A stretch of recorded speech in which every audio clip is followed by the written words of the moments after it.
palaging unahin ang pamilya.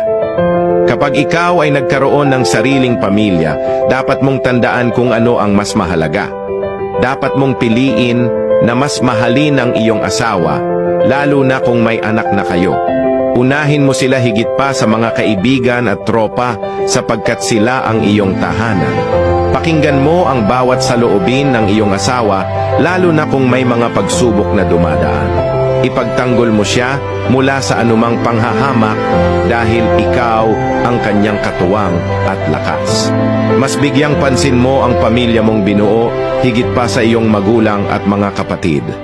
Ang iyong oras, atensyon at pagmamahal ay dapat na para sa iyong asawa at mga anak.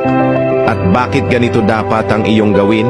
Dahil balang araw, sila ang mananatili sa tabi mo kapag lahat ay nawala. Sila ang tatanggap sa iyo, anuman ang iyong pinagdadaanan o kalagayan sa buhay. Sila ang magmamalasakit at mag-aalaga sa iyo kapag ikaw ay tumanda. Ngunit kung hindi mo sila papahalagahan ngayon, saan ka kaya dadalhin ng panahon? Ang pamilya ang iyong tunay na kayamanan, alagaan mo sila bago maging huli ang lahat.